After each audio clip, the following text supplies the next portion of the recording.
Gold trusted gold buyers మీరు తాకట్టు పెట్టిన బంగారాన్ని విడిపించి ఈ రోజు ఉన్న మార్కెట్ ధరకు కొనబడను. ఇప్పుడు మనకు గురు పౌర్ణమి రాబోతుంది ఈ ఆషాఢ మాసంలోనే విశేషమైన పౌర్ణమి. ఇప్పుడు ఎందుకంటాం ఇక్కడి గొప్పది ఈ గురు పౌర్ణమి నాడు. ఇంకా చెప్పండి.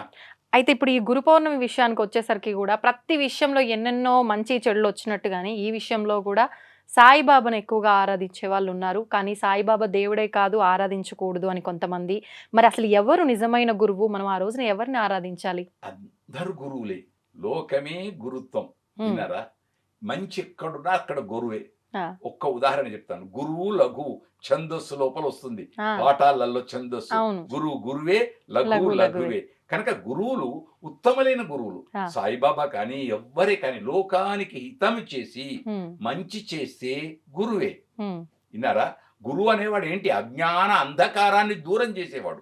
కనుక గురు పూర్ణిమ, దీనికే వ్యాస పూర్ణిమ అంటారు. ఇప్పుడు దీన్ని మనం వ్యాస పౌర్ణమి అని అంటాం కదా. వ్యాస పూర్ణిమ, గురు పూర్ణిమ, మనం ఎన్నో పేర్లు మార్చుకుంటున్నాం.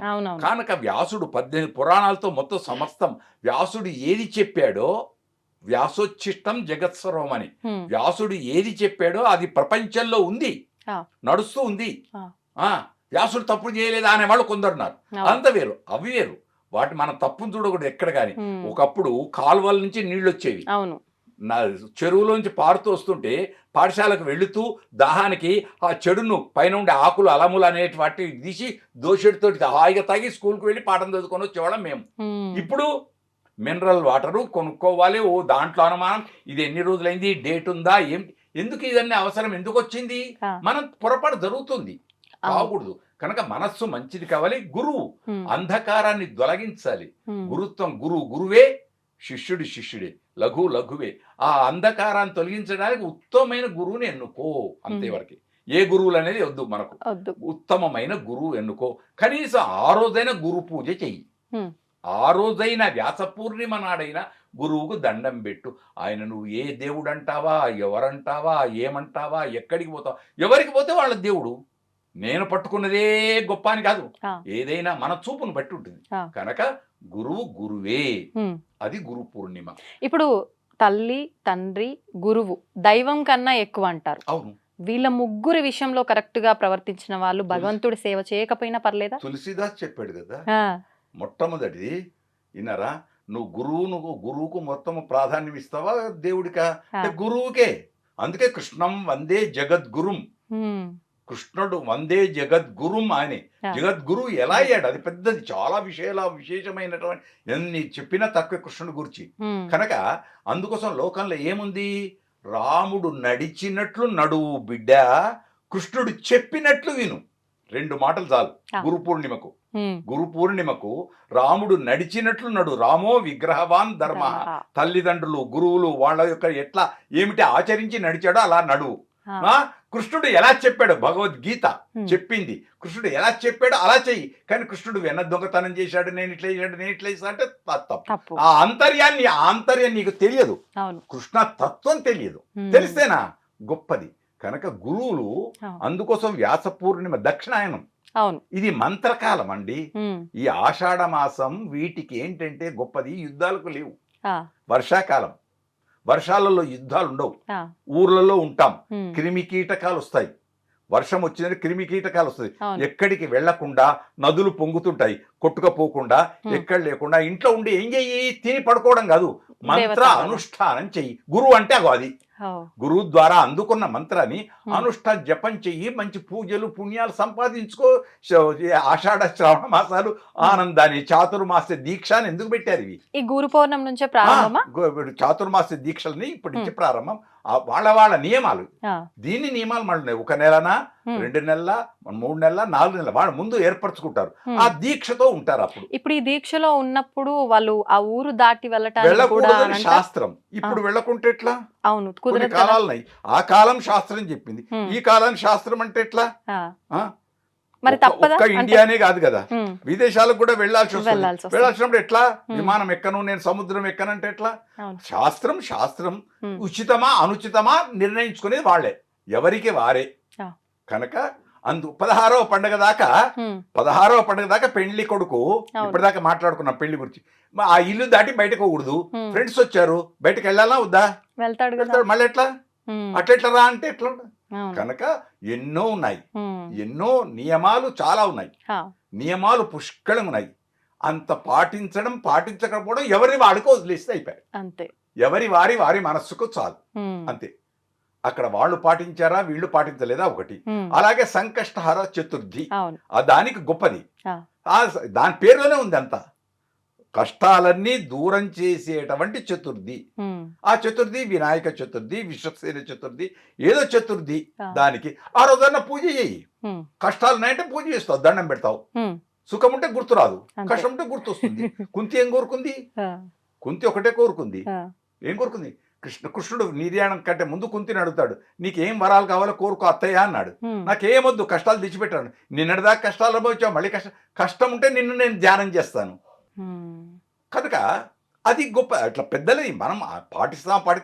కష్టం ఉంటే సుఖం తెలుస్తుంది, కారం ఉంటే రుచి, షడ్రుచులు, తీపి యొక్క వైభవం. రోజు తీపి తింటే కారం యొక్క వైభవం. మనం బేగం బజార్ పోతే మా మార్వాడి సెట్లు పెరుగు, పులుసు, కారం అవన్నీ వేసుకొని హాయిగా డబల్ రొట్టెను కలుపుకొని తింటారు. ఎందుకు తింటారు? వాళ్ళకి తీపి ఎక్కువ, రోజు తీపి తింటారు కాబట్టి కారం రుచి ఎక్కువ. మనం కారం ఎక్కువ తింటాం కాబట్టి తీపి రుచి ఎక్కువ. అన్ని అంతే. ప్రేమ, సుఖము ఇవన్నీ కష్ట సుఖాలు. భార్య భర్త, చీకటి పగలు, చీకటి, కష్టాలు సుఖాలు అన్ని ద్వంద్వమే. చూడండి మీరు, రెండే ఉంటాయి అంతే. పూర్ణిమ అమావాస్య అంతే. కనుక ఇవి మనం చేసుకుంది. సంకష్టహర చతుర్థి నాడు కొద్ది ప్రార్థన చేసుకుని అభిషేకము ఏవో చేసేస్తే పుణ్య ఫలం. ఇప్పుడు ఈ సంకష్టహర చతుర్థి కూడా కొంతమంది వాళ్ళకి అనిపించినప్పుడే ఇబ్బంది చేసుకోవడం, కొంతమంది 21 వారాల పాటు అంటారు. ఎలా అని లేదు, నువ్వు చేస్తే ఏమొస్తుంది, చెయ్యకుంటే ఏమొస్తుంది. శాస్త్రాలు పెరుగుతున్నాయి, చెప్పేవాళ్ళు పెరుగుతున్నారు. ఓ ఎక్కడెక్కడికో పోతున్నారు. ఇన్ని వారాలు చెయ్యి, ఇన్ని ప్రదక్షిణాలు చెయ్యి, ఇది చెయ్యి, అది చెయ్యి, ఇది చేస్తే ఈ అన్ని అనుమానం. నీ మనసా వాచ కర్మణ నీ ఇంట్లో నువ్వు చేసుకుంటే చాలు. నీ ఇంట్లో నువ్వు చేసుకుంటే చాలు.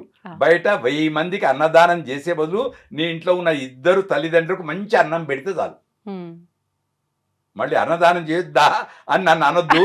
అదే ఇదే అంటే దీన్ని ఈ రకంగా అర్థం చేసుకోవచ్చు. షో పుట్టప్ కాకూడదు. అదే బయట కోసం అక్కడ ఏదో పెట్టేసి నేను గొప్ప కోసం కాకూడదు. అంటే ఇంట్లో పస్తులు పెట్టే వాళ్ళు చాలా మంది ఉన్నారు తల్లిదండ్రులు, మీరు అన్న ఉద్దేశం అది వద్దు.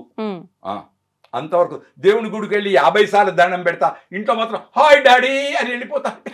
నాన్నగారండి అని ఒకసారి నమస్కారం చేస్తే తండ్రి పెట్టించుకోడు.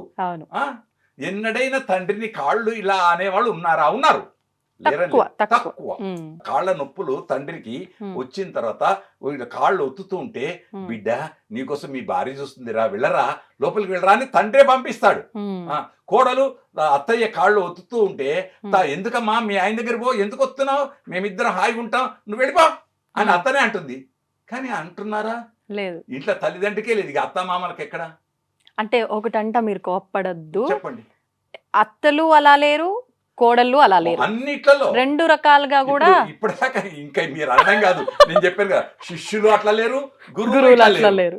గురువు శిష్య సంబంధం పోయింది, భార్యాభర్త సంబంధం పోయింది, అత్తమామ సంబంధం, అన్ని సంబంధాలు కుటుంబ వ్యవస్థనే విచ్ఛిన్నమైపోయింది.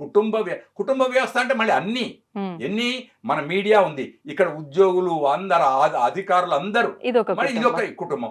దేశం ఒక కుటుంబం, ముఖ్యమంత్రికి రాష్ట్రం ఒక కుటుంబం, దేశానికి దేశం ఒక కుటుంబం. అందరూ బాగుంటే నిత్య కళ్యాణం పచ్చతోరణం.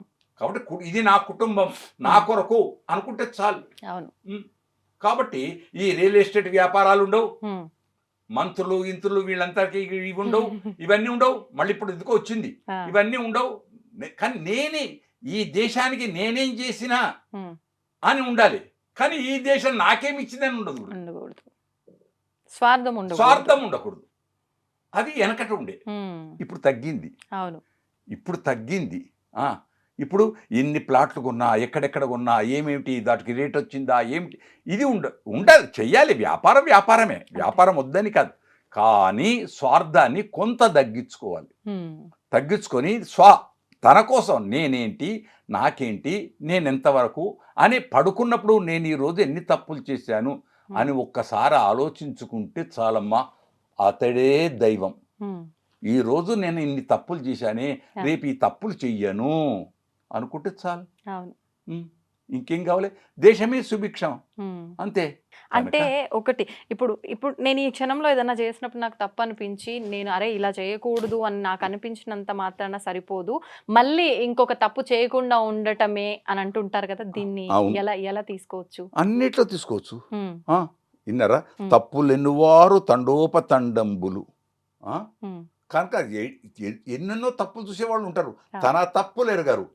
కనుక తన తప్పును తాను తెలుసుకుంటే అంతకంటే గొప్ప ధర్మము లేదు. తన తప్పు తాను తెలుసుకుంటే మళ్ళీ ఆ తప్పు చేయడు. అవును. నేను ఒక్క మాట ఆధునికంగా అంట, ఇది లోకానికి మంచిదో కాదో తెలియదు.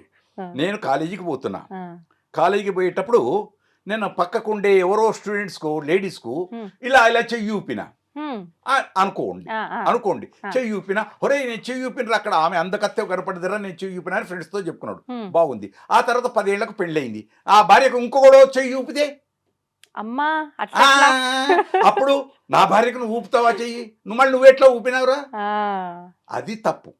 ఈ జ్ఞానం ఉండాలి. ఎప్పటి నుంచి? అందుకోసం ప్రహ్లాదుడు, ఈ ప్రహ్లాదుడి చరిత్రలో పోతన్న ఇంతిచ్చాడండి, కనుదోయికి అన్య కాంతలడ్డంబైన మాతృభావన చేసి మరలువాడు. ఎవరైనా తన కంటికి ఇతర స్త్రీలు కనపడితే తల్లిగా చూసి బయటకు వెళ్ళేవాడు. అలా ఉన్నారా? ఏమో లేరు, ఏమో కాదు, అంతవరకు అలా ఉండుంటే ఇప్పుడు సమాజం ఇలా ఎందుకు తయారై ఉన్నారు. ఇంకా కొద్దిగా వర్షాలు పడుతున్నాయి, ఇంకా అక్కడక్కడ ఉన్నారు కొద్దిగా ధర్మాత్ములు చాలా మంది ఉన్నారు. అంటే కలియుగ ప్రారంభం కాబట్టే ఉన్నారేమో. ఏమో కలి అనేది ఏమీ లేదు, మనదే, మన భావననే మనదే. ఉంటే కలి ఉండొచ్చు కాక, కానీ మనం సద్భావనాఖిలతో కూడుకుంటే అయిపోయాయి. మంచి భావాలతో ఉండాలి, మంచి భోజనం చేయాలి, మంచి నిద్రపోవాలి, మంచి దానం చెయ్యాలి, మంచి అంతా మంచే, అంతే. అంతకంటే మించింది ఏమీ లేదు.